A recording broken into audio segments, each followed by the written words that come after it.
Hello, welcome to Virgo Philippines. Ito yung reading natin for Virgo, Sun, Rising, Venus, Jupiter, Virgo. Take only what resonates. Para sa gustong magpa-personal reading, Jing Tarot Reader. Sa Facebook page namin, Madam P. Ayan, pwede ka mag-inquire dyan kung may available pa na slot sa reading. Kung gusto mong magpa-reading sa akin. Kung may available pang slot ha, hindi ko po sure kung meron pa. So, yeah, kasi yung mga admin ko po yung nag-aasikaso doon. Let's start. Please do support my band, guys. Bandang Sibol. I-search mo na lang yan sa Facebook, sa TikTok. Maraming salamat po. For Virgo, Earth Sign Philippines, huwag niyo kakalimutan na hindi i-subscribe. I-subscribe nyo rin yan, guys. Kasi Virgo is an Earth sign. Death card, 7 of Wands, Knight of Cups, Cancer, Scorpio, Pisces, Aries, Leo, Sagittarius, Scorpio. Energy, ayan. 4 cards ang lumabas dito. Ito, ilipat natin ito. Kasi nahaharangan. Ayan. So, sa nakikita natin dito, I feel like you're looking for an explanation sa mga ending na nangyayari sa buhay mo ngayon. Or maybe, nag-i-end pa lang or mag-i-end pa lang. Yung iba, pwedeng iniisip pa lang i-end. Ayan. With the 7 of Wands, gusto mo ayusin yung sarili mo, baguhin, kung ano man yung mga dapat baguhin. With the Knight of Cups, I feel like you're open pagdating sa opportunities, etc. May mga bagay na hindi ka na sure sa ngayon. And so, kaya may mga bagay na gusto kong balikan. Naiisipan mo na pero hindi ka sure kung paano mo iti-take action itong mga bagay na ito. You want to take the wheel eh. Gusto mong magdesisyon, gusto mong ikaw yung gumawa ng aksyon sa mga bagay na tingin mo dapat mong gawin para mas maisaayos ang buhay mo, ang sitwasyon mo. And with the Knight of Cups, I feel like, yan, nandun talaga yung focus mo eh. Gusto mong ayusin yung iba, pwede may kinalaman sa career. Okay? Career mo or career ng mga taong malapit sa'yo.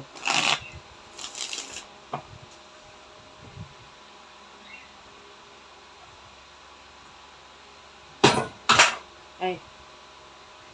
May nalaglag. Sorry about that.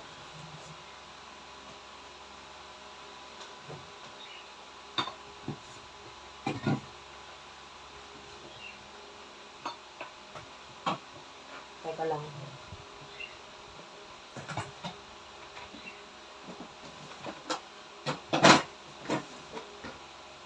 Okay.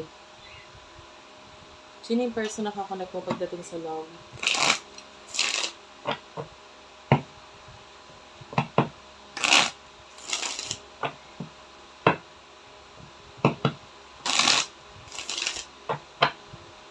Person na kakonect mo pagdating sa love.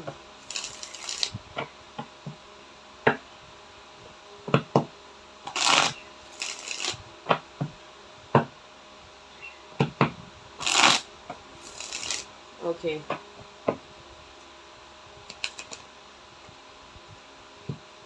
The person that you're dealing with, Page of Cups, the Magician.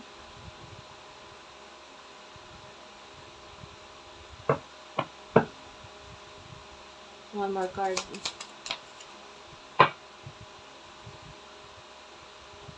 King of Cups.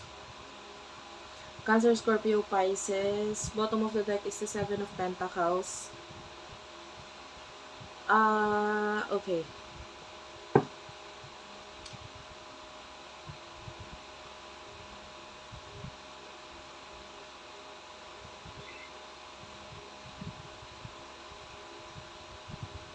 Yung person na kakonect mo, nakikita natin ito as a person na parang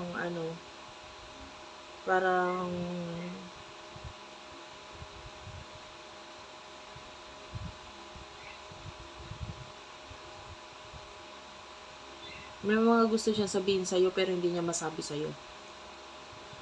With the King of Cups, the Magician energy.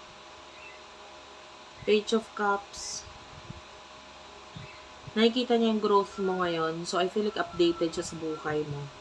And nakikita niya that you are growing.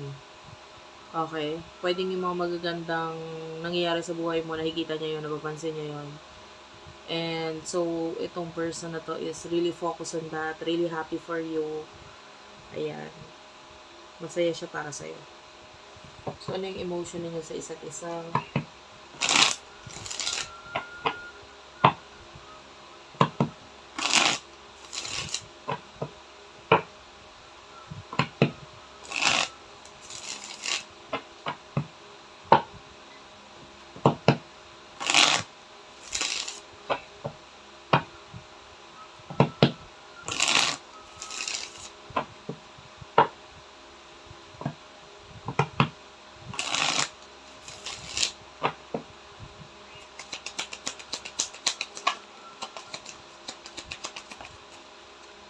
Emosyon ninyo sa isa't isa, you do have here the Judgment,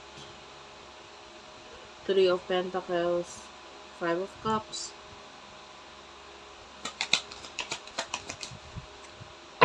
the Devil is here, okay, 10 of Pentacles, and the 7 of Cups. 5 of Swords is here.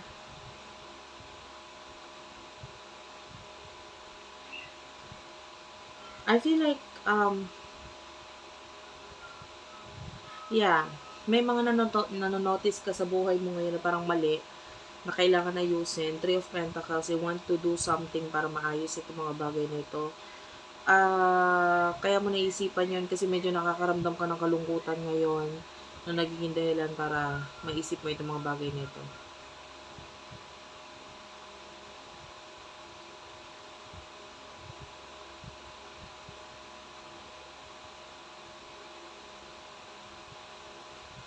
Well,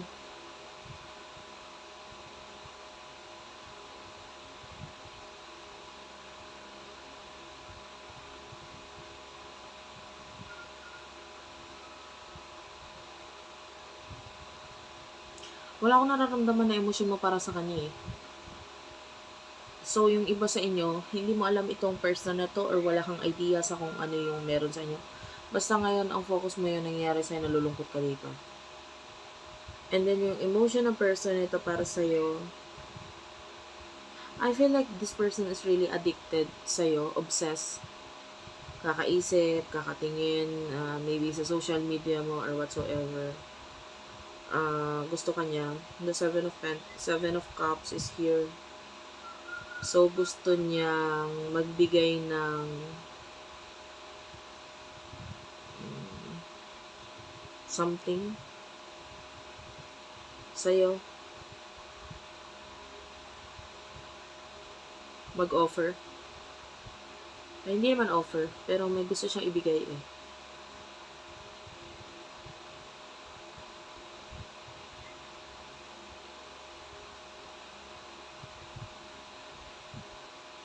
Yeah, this person is really obsessed. What will happen in the near future sa inyong dalawa?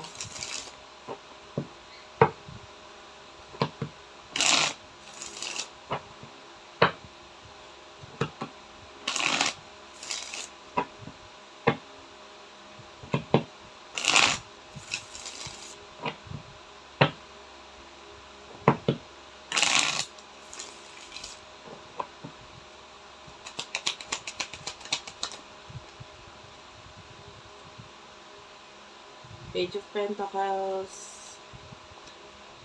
7 of Swords, 3 of Cups, Ace of Pentacles. Bottom of the deck is the 4 of Pentacles, Taurus, Virgo, Capricorn energy.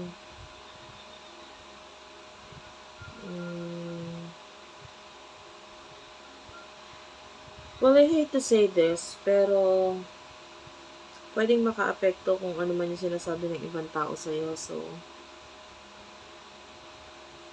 be careful sa mga taong kakausapin mo. I can see that some of them is backstabber. Parang, ito yung sinasabi nila pag nakaharap ka, pero pag nakatalikod ka na, iba na yung sinasabi nila. And, mag-ingat pagdating sa pag-handle ng iyong finances. Be sure na inilalagay mo ito sa maayos, or, huwag kang basta-basta magdidesisyon na alam mong, as much as possible, huwag ka masyadong gumawa muna ng action with regards sa finances mo. Kasi, it's too risky for now.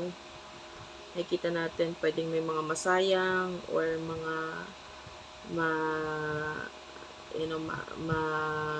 maging problem in the future para sa'yo. 3 of Cups, Ace of Cups, Ace of Pentacles. I can see love here mula sa person na to. It could be a new person. Pero ito, yung iba kasi past eh.